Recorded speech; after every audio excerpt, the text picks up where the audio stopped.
Hello, my friends, and welcome to another Johnny Vedmore read-through. We're going on an adventure today. We're going back in time. Not that far back in time. Actually, I'm saying back in time to, really, for the article, is 4 years. 4 years has passed. It's quite strange. 4.5 maybe. This was 2019, but it's still ahead of its time. I don't know if anybody else would have outed her beforehand as an Epstein associate, but it was definitely me who got there and revealed about this lady no one had talked to. Now, I'll talk about who she is and I'll name her, and no doubt YouTube will find that this video is removed. YouTube will have to remove it because her legal teams will act. It's available on Rockfin and Rumble too. But there's no doubt that when this goes up on YouTube, this will be brought down eventually. Because the lady's name's Nicole Junkermann, Countess Bracetti Peretti. In her Italian title is married to Count Ferdinando Bracetti Peretti of the Bracetti Peretti family, which was once just a Peretti family, but married and combined the names. And these are like high up elites from Italy. If anybody knows about politics, global politics, the family bloodlines and all of that, you know, the nobles in Italy have a weird, like, high level, high place in all of this. So it's not a surprise this is the one I've had the most pushback from. In actual fact, she's taken me to court in multiple countries. She's had microtaskers work to have my name removed online. At one point, there was probably more. I was like releasing an article, and there was a selection of lawyers and other microtaskers working to find every way to seal that up and take it off Google, take it offline if they could. This original article, got taken off Vocal.Media. They just floated on the market, and I've been one of two of my posts, at least two, maybe three of my posts. It might have been three. Three of my posts were their top posts in a month. I was writing a couple of good things for them, and I mean, my first Theresa May article had them really excited because, of course, they wanted me to write about weed. That's what they come to me and was like, we noticed you wrote a couple of articles about marijuana. Maybe you want to continue writing articles about marijuana. It's like, oh yeah, no, I don't really want to. I want to write about stuff that's interesting.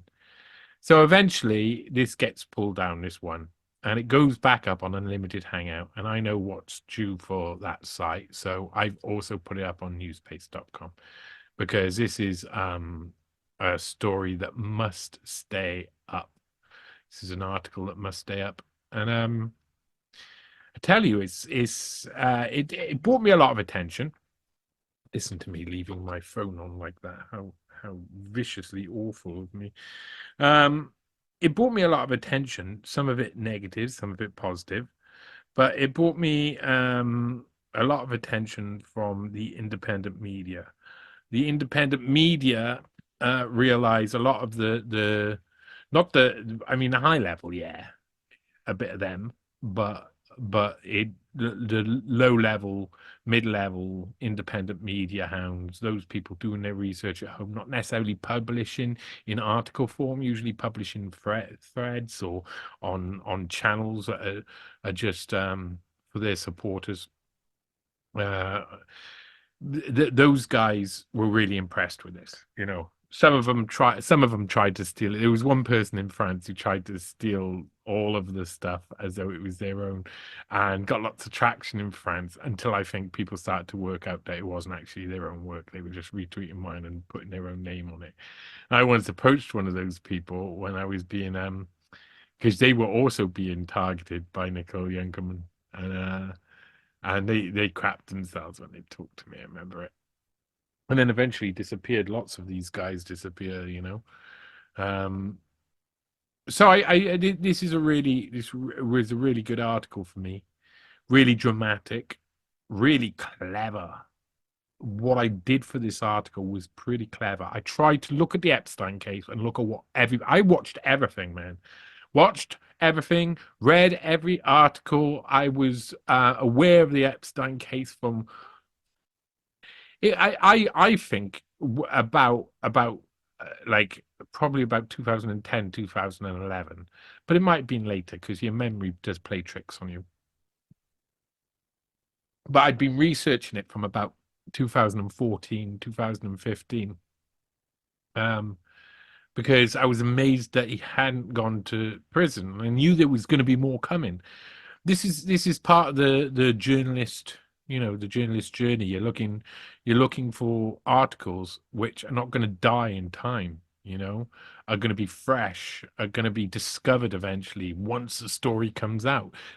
You have to write the story that comes out. If you think about it like that, if you want to be a good journalist, you've got to get to the story first. So I looked at the flight log. We only had a flight log, the little black book, a few bits and bobs from court stuff. There was only certain information, spurious rumors, a load of internet websites going up that claimed Jeffrey Epstein was a hero, and some, of course, independent rumors about what was really going on. So there was loads going on, but how do you find a story that hasn't been told? How do you find that? That's what a lot of people at the start of their journalistic career say, well, I just don't know. How am I meant to do that? How am I meant to find the story that no one knows about? It's very, it's a very tricky thing to make your mind work in a way that you're able to use your initiative and intuition. You've got, I was talking, someone was talking about intuition today being so important for how they believe. That's fine. Intuition is fine. If you've got good intuition, you can know what to stay away from, and you can know who to trust and who not to trust, but you might not know the reasons. But you'll know, oh, I don't trust that person over there. I don't trust this person over here. And then later on, you may discover stuff, or other people will come out with stuff, or you'll go, oh, that's why I didn't like that person. Well, that makes sense now. Like, a lot of people say to me, oh, I couldn't understand why everybody worshipped Jimmy Savile, because when I looked at him, he repulsed me and he made me scared. And I was like, I don't understand. People used their intuition. They knew that there was something wrong about him. There was loads of rumors because of that all around the place. Yeah, and when something comes out, people are like, oh, that's what my intuition was telling me. They used their brain to work out something was wrong over there and they stayed away from it. It was that simple. But what was wrong, why it was wrong, where it was wrong, and how to document what is wrong is not on their mind, of course.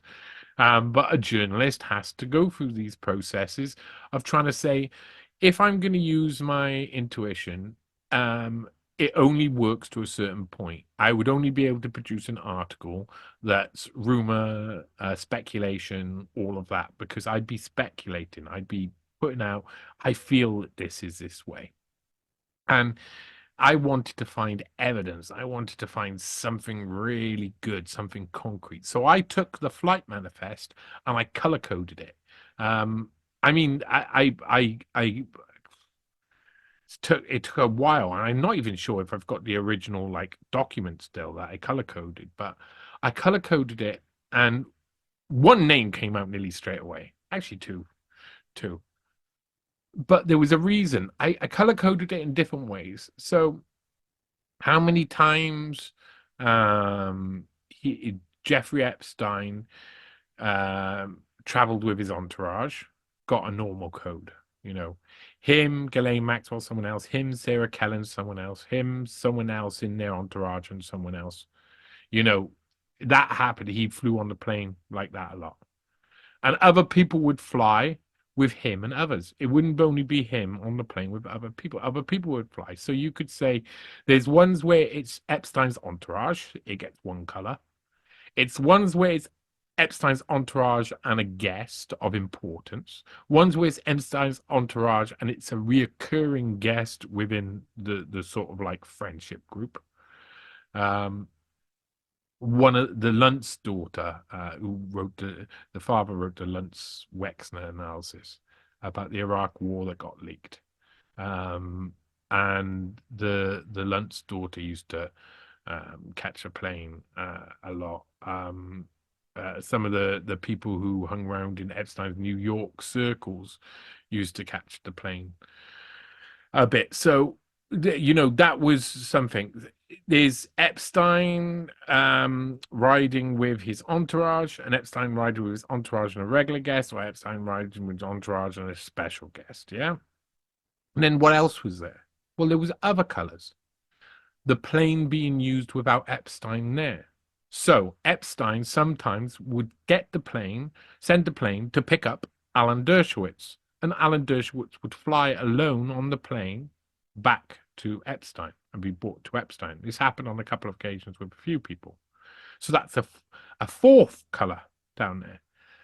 And then there was one other color that I put down, one other note that I put down when I was looking through these. Times where Epstein flew alone with somebody else.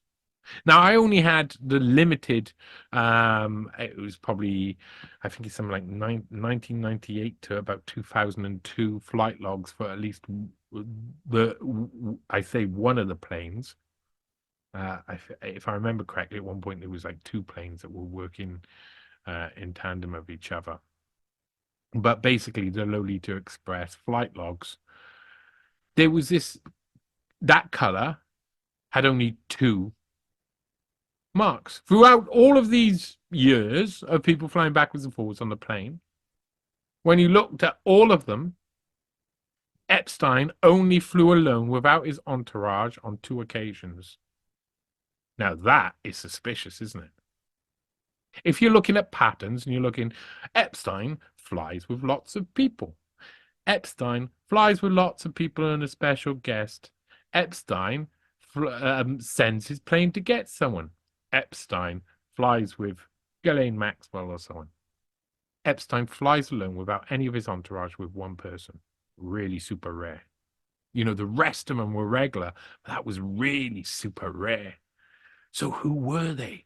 And there was one, and he wasn't that important. I can't remember the reason why I didn't go into it fully, but for some reason I didn't go into it fully. But the other one was a woman who had been on the flight manifest twice.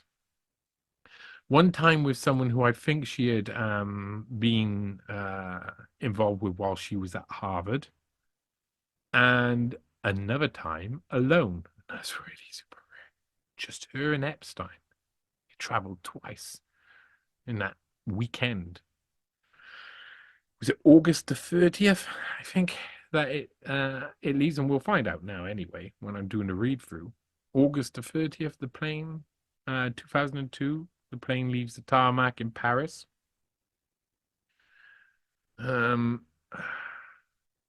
not the main airport. I think it's Saint-Oubli or something like that. It's called. I can't remember. What the airport's called. And they flew to Birmingham Airport. Birmingham Airport's a really weird place to fly to in Britain. There's Luton, there's Heathrow, there's Gatwick, Stansted, all down that way. So maybe it's like, oh, well, those London's ones are busy, expensive to land or something. Well, there's Manchester, Bristol. There's a load of airports dotted around the place in the UK.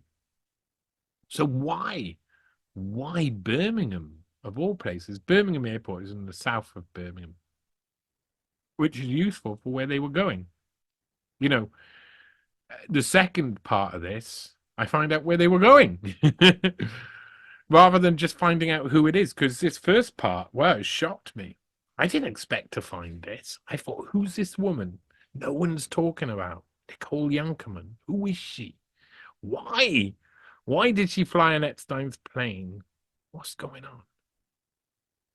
And so I went into a world of investigation and came out the other side without knowing who Nicole Junkermann is, knowing eventually what they were doing that weekend, and eventually being attacked by her in such a manner that I had to finish the job and find out her whole life from 1995 to the present day. And now, well, she's in business with Elon Musk now. She's part of Skylink. Uh, she's part of SpaceX, even. That's pretty big. And that's partly because her own satellite telecommunication company was bought out by them. And that's how she got in. But it's not only SpaceX she was trying to get in, infiltrate at one point. There's also other things. Let me share my screen. We'll go through this, and we will go through this. I don't think you can see what I'm doing. I'm just lowering that down. Ooh. Let me just change my screen settings a little bit.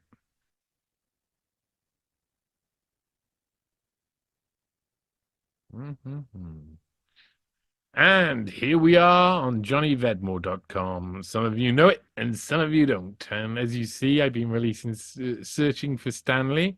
So Martin Luther King, Watergate, Kent State Massacre, and Wounded Knee have come out over Christmas.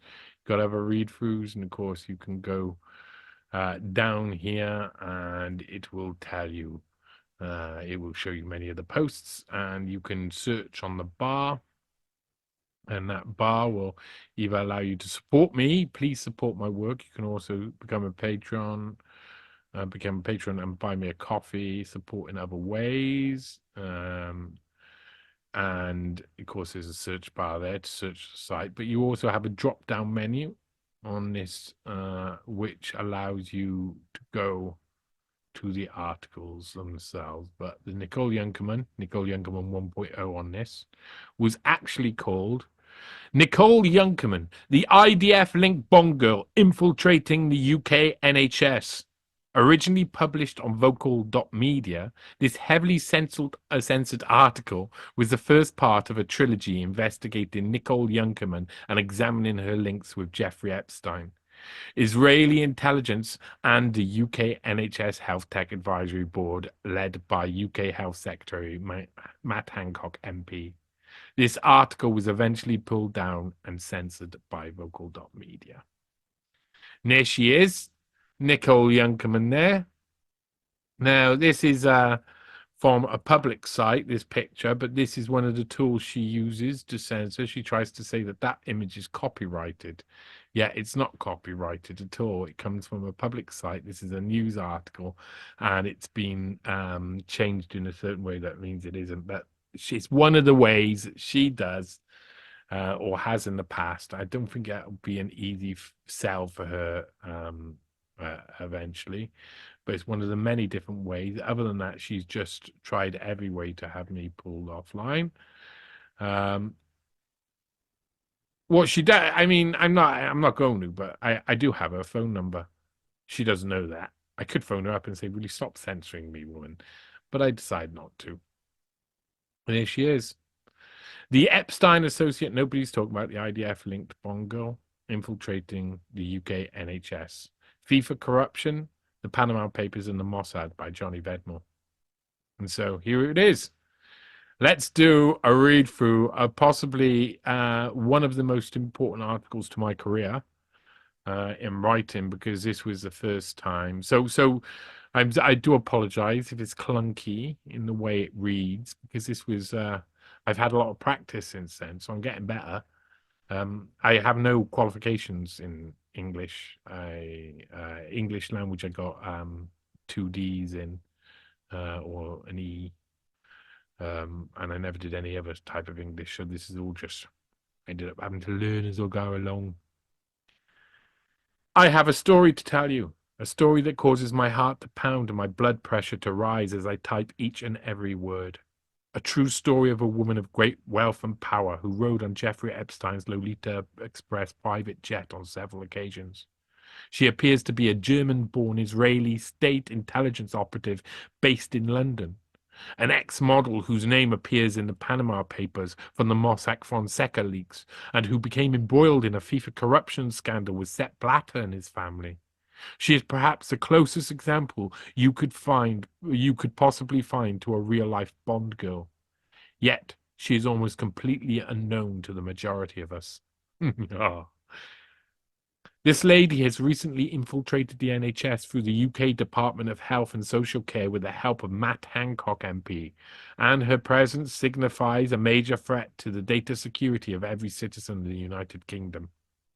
Every single piece of data about you, your health issues, your blood type, the model of your wireless pacemaker keeping you alive, every detail of every embarrassing medical problem in the hands of the Israeli state apparatus and potentially sold off to the highest bidder. You may think that this doesn't concern you. Why would you need to worry about a foreign far-right government who have been proven to meddle in the affairs of our country? Your data would be useless to them, surely. But that's not the world we live in anymore. Big data is the modern gold rush.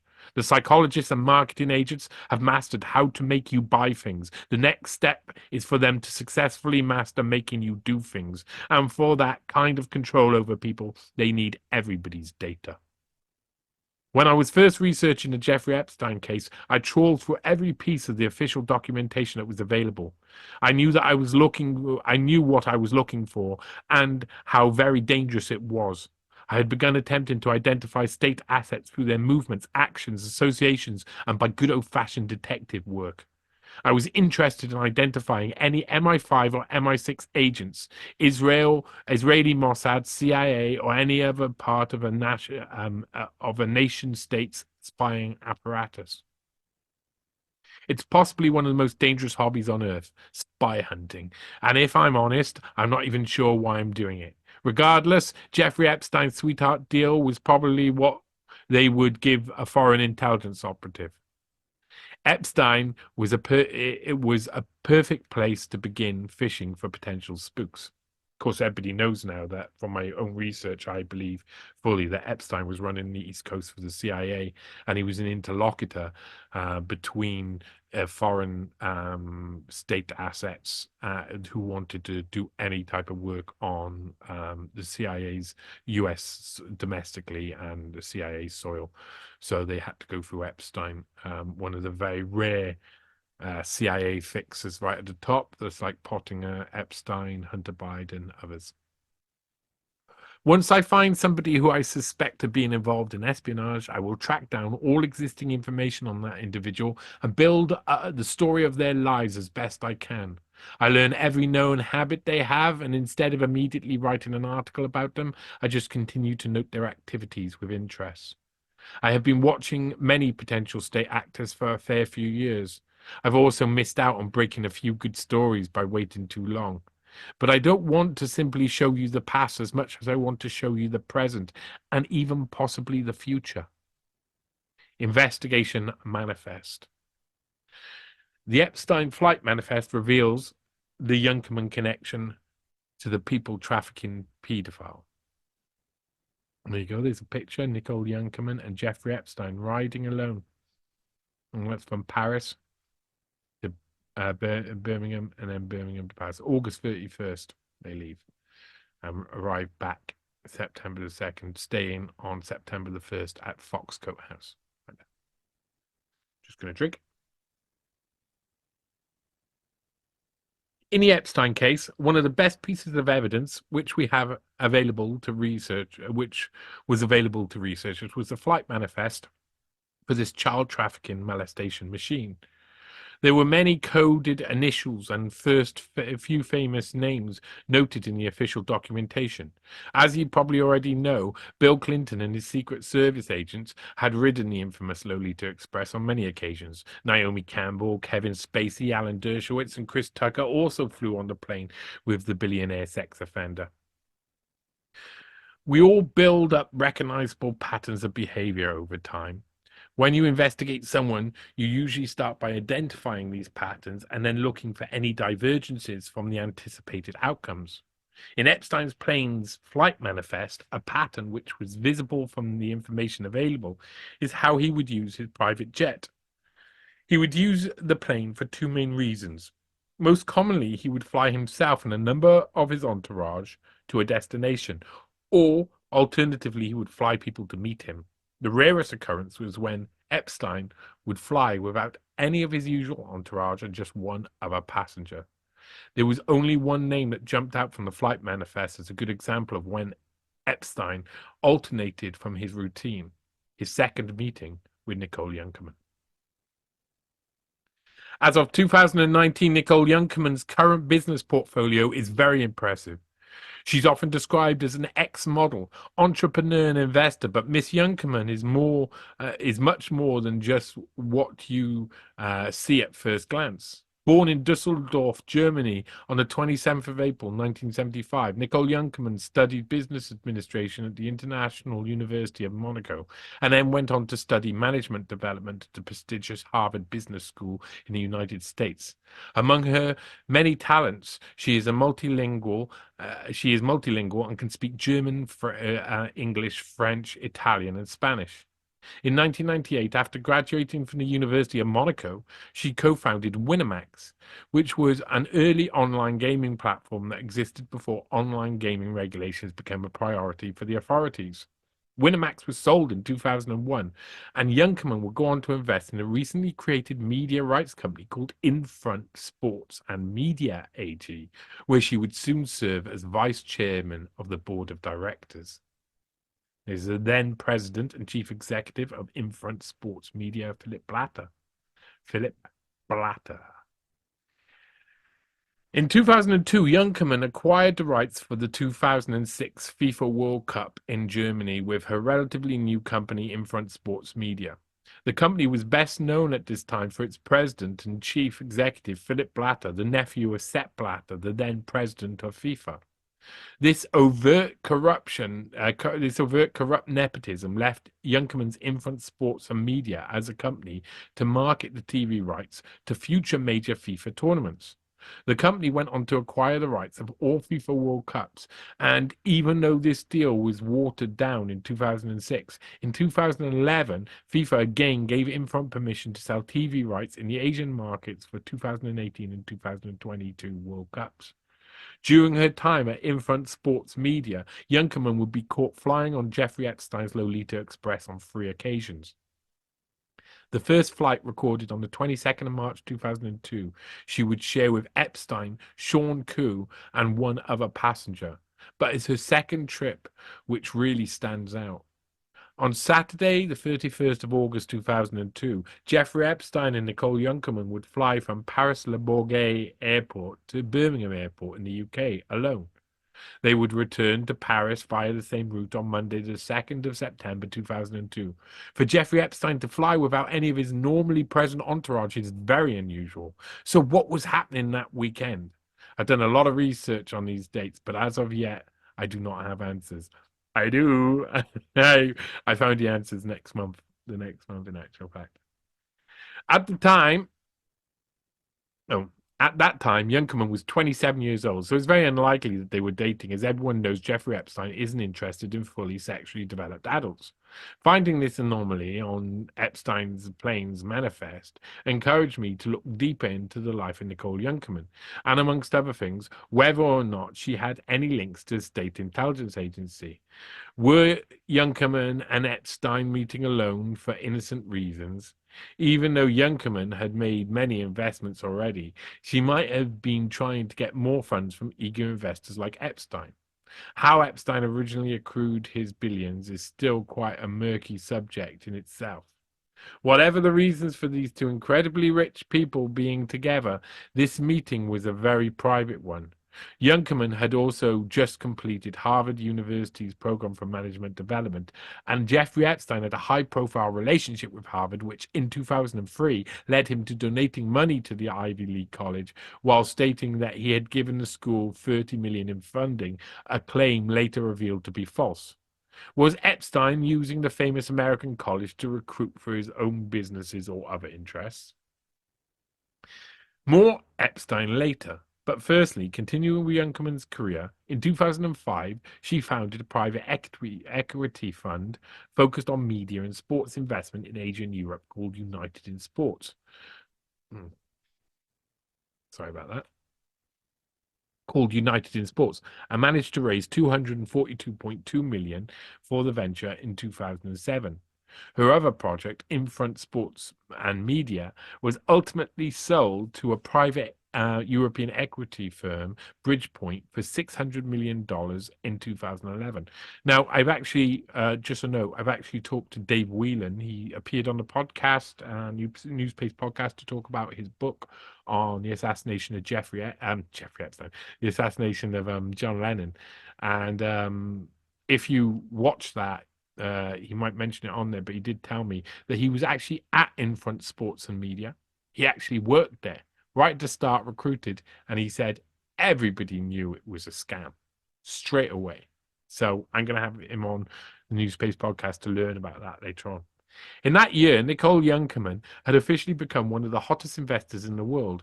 Since the very first acquisition, which I've already referred to, Junkermann has invested in or purchased Shanghai Really Sports, Ziggurat, Thousand Child, Aloha, Jobio, Emoticast, LV, Auctionata, CoinDrum, Spoon Guru, Optiopay, Grabio, Magnum Global Ventures, Songza, Towson Kind, Revolut, Sentient Technologies, Here Be Dragons, Soundtrack Your Brand, Grok, Catapult, Delivery Club, Relate IQ, Dollar Shave Club, Brewhouse Brewery, Cage Warriors, Eagle Alpha, Goxic XX, Rebuy.de, Travelbird, Healthtech Digital, Okrin, and Reporty Homeland Security, which would become Carbyne 9/11.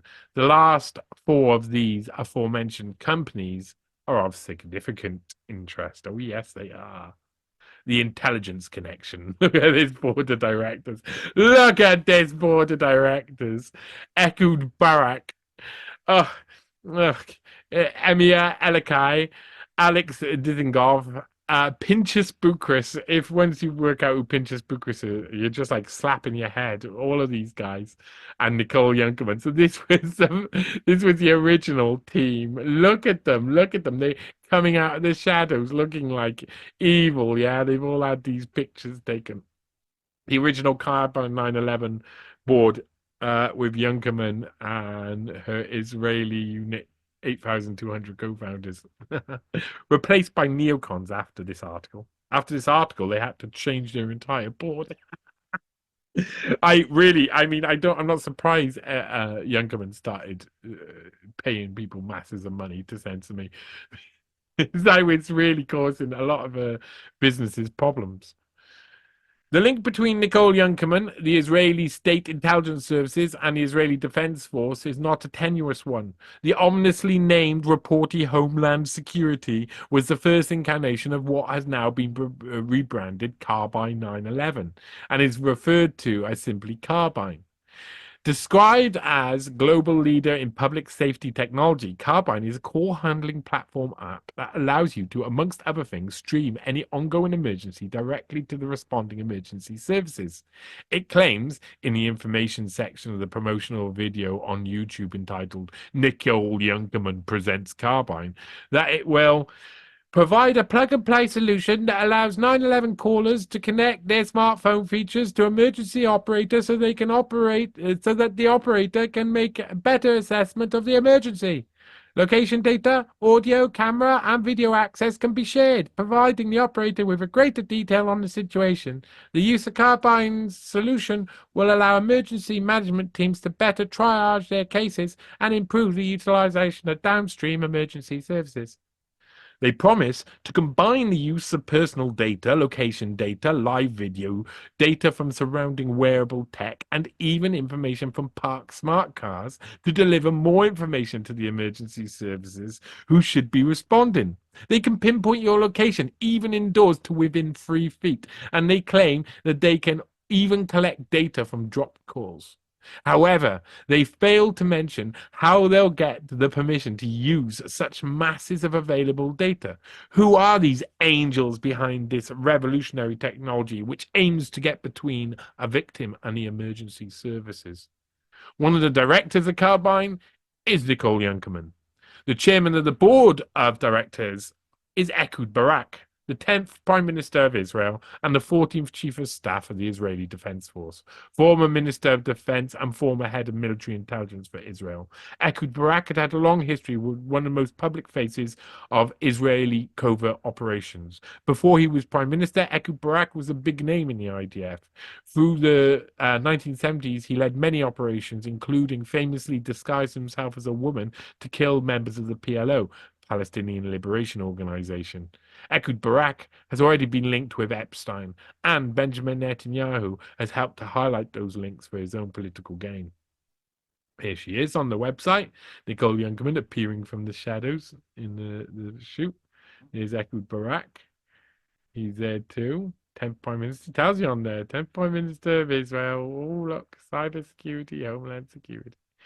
Original chairman. So founder and CEO Emir Elikai says there, you can't help but to notice that there's a few links here and there to big people. We'll talk about that now. Because of course, Alex Dizengoff used to work for the Israeli Prime Minister as well, co-founder and tech lead, Alex Dizengoff. Amazing. Junkermann's infiltration of the UK NHS and its big data. Oh, this led on to other articles. Let's just look at this a second. Now, there's a couple of people here that's of note. She's a Tory government advisor. He's the head of Oakwyn. He's pretty popular. This guy's running for mayor of London now, Daniel Korski. I've written an article called Daniel Korski about him. He's a character, obviously an agent of some sort. Ben Goldacre is his name. He's I mean, one of the many fronts they put up in these medical situations. And there's Matt Hancock. And of course, some of these people probably don't know that they're riddled with spies here, that some of these guys are spies. I watched Nicole Junkermann carefully as she was buying up many startup tech firms. And at the end of 2018, my worst possible fear was realized.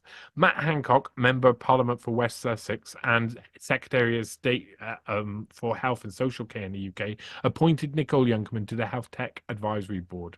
For the vast majority of people living in the United Kingdom, the NHS is an institution which we cherish and adore. Many of us will protect the National Health Service with our lives because of what it's done for us in our darkest days. So it's such a shame. A year later, and we'd have COVID properly kicking off, and the NHS would be sold on every level in all different types of way, would sell out in all different types of way, ruined now to what it used to be.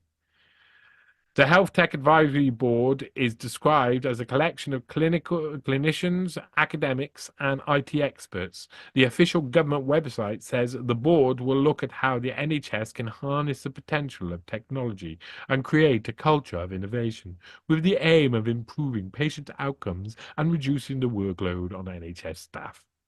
It fails to mention why it requires an Israeli intelligence-linked venture capitalist who has been involved with multiple scandals. Their first official meeting took place on the 19th of November 2018. See Appendix 1 for the other members of the Healthtech Advisory Board. The two members which are of note related to this article are Nicole Junkermann and Parker Moss. The latter happening to be the Chief Business Officer at Oakwyn, which is one of many companies in Junkermann's vast portfolio. Oakwyn is an AI startup that uses machine learning to augment medical and biological research. On its own, the company would probably be a perfect fit for the future of the NHS, but because of its connections to Nicole Junkermann in Israeli intelligence, Oakwyn should be seen as too much of a risk to the data protection for NHS users. Yeah, and JF Holdings and Nicole Junkermann Financial Holdings or Finance.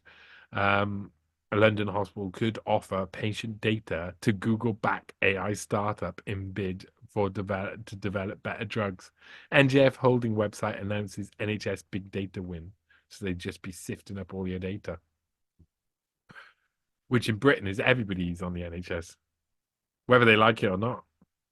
On June 16th, 2019, Nicole Junkermann's NGF Holdings website issued an article originally published in The Telegraph under the title, London Hospitals Could Offer Patient Data to Google-Backed AI Startup in a Bid to Develop Better Drugs. It was exactly as I had expected. The convoluted title was celebrating the fact that Oaken had already been promised NHS patient data, and they're already confidently announcing it to their investors and to other associates. We need to call for Matt Hancock to remove Nicole Junkermann from the Healthtech Advisory Board as of immediate effect, and we should have an inquiry into how the NHS data can be protected from hostile foreign intelligence agencies. Junkermann and Epstein conclusions. I believe that the future unsealing of previously hidden evidence will confirm that Jeffrey Epstein had been working for multiple intelligence agencies. Yes, he had. But he is most likely to have been recruited by the Israeli state. I don't even believe that myself anymore.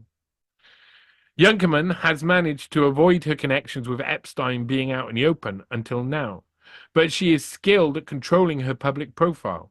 Nicole Junkermann has become more powerful over the past 8 years than I have seen, and I have seen negative information relating to her previous scandals be removed from search results.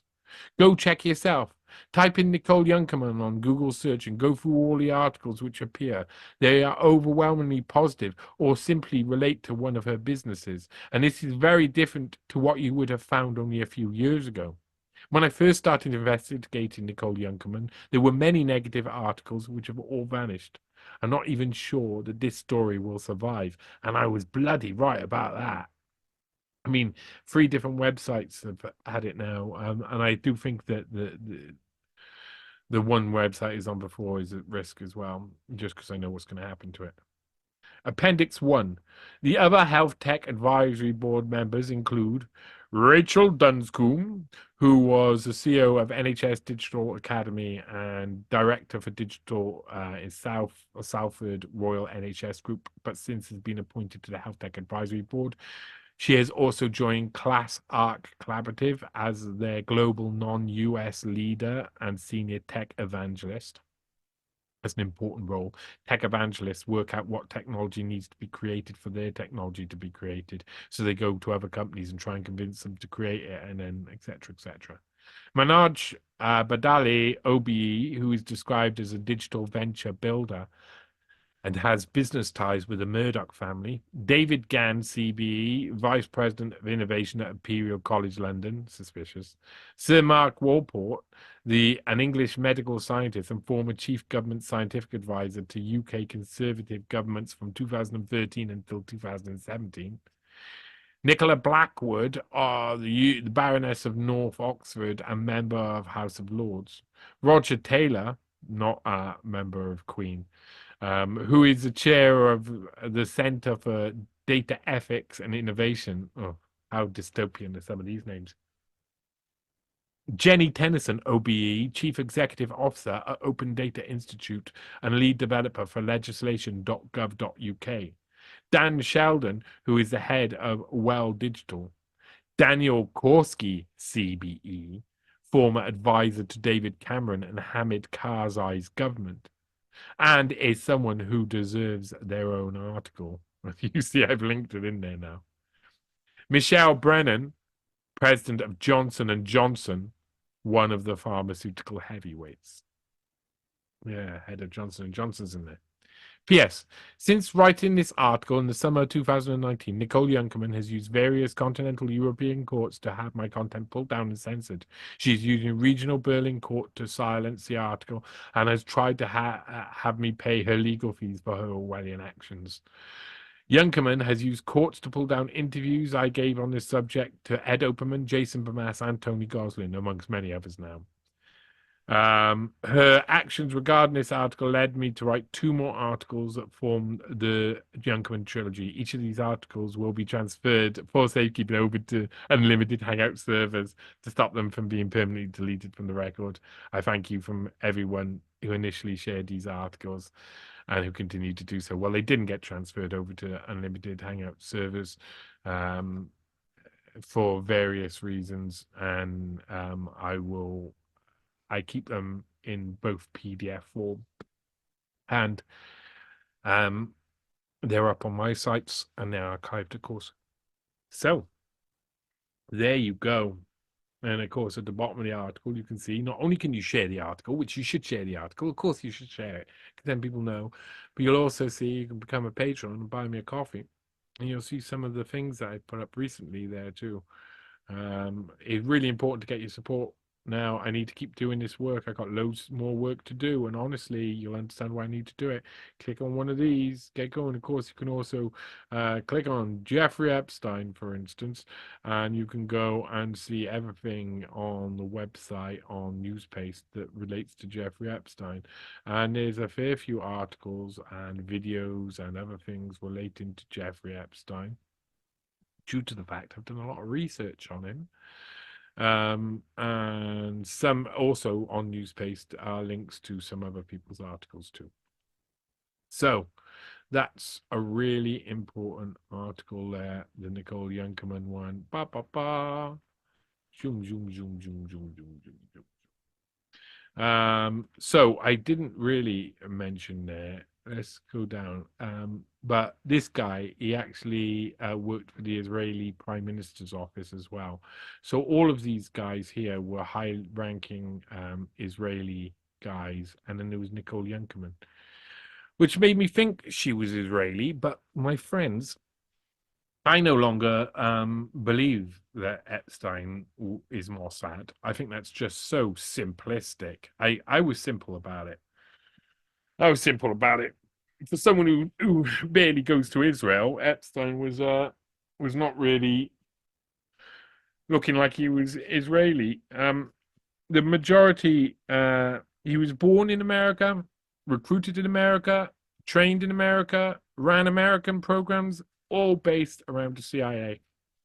And in the end, they have put out a load of operations to distance him from the CIA, or you're going to get congressional hearings, calls for congressional hearings, call for Senate hearings, and there's no point in even risking it. So they kept calling him Mossad over and over again, and people went, "Oh yeah, he's obviously Mossad." And I just don't believe it. Just don't believe it. I mean, I've looked at all the evidence. People say, but what about all of the Jewish groups who were helping him? Well, the American Jewish groups that were all linked up with different members of the CIA and stuff. What, those Jewish groups? Yeah, yeah. Oh, because they're Jewish, they're the Mossad, aren't they? If you're Jewish and you're in America and you're born in America and trained in America by the CIA, you're CIA, you bloody idiots.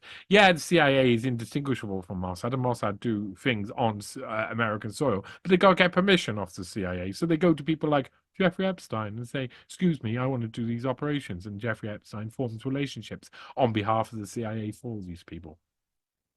That's what's going on.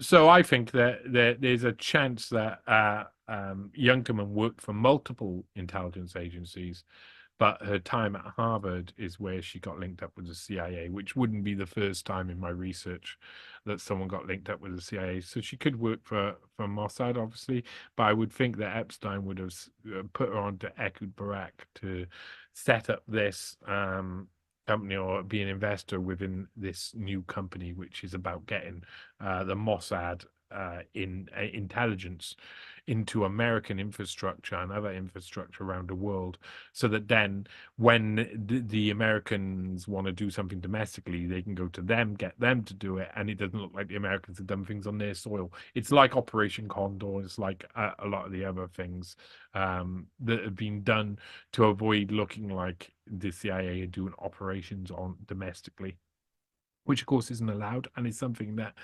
Pottinger, who I talk of loads and I've written about loads, managed to get legal permission for at one point after the assassination of Orlando Letelier. So there you go. That's Nicole Junkermann, and she came after me hard. She does not like me. Nicole Junkermann is very upset now about all my behavior towards her. She doesn't like it at all. And she wants me to just be quiet, because that's what the elites want. A countess wants you to shut up. Unfortunately, I haven't shut up. Unfortunately for her, fortunately for other people, maybe, I don't know. People responded well to this article, and lots of people have said, well done and stuff, but I don't see why it wasn't written ages before I got there. Well, I do. It's obvious, isn't it? The people who write these sort of articles and pay to write these sort of articles are co-opted into establishment that pays not to write these articles. So I'm not part of that establishment, so I don't get paid by them. So I need your help and your support to continue writing these articles. And that's why people like me need your help. I'm not just saying it because I want to buy extra heroin to stick in my eye. I only do that on the weekends. So on that note, I hope you have a lovely time this year, and I hope this year hasn't been too bad. It's coming up to the close of this year. I want to say thank you for your support so far. Thanks for watching. Keep watching. There will be another 2 parts of this coming out soon, another 2 parts, and some other things coming out soon, and more things coming out soon. I just keep releasing stuff. So keep watching. And I really thank you for joining me here on another Johnny Vedmore read through. Bye.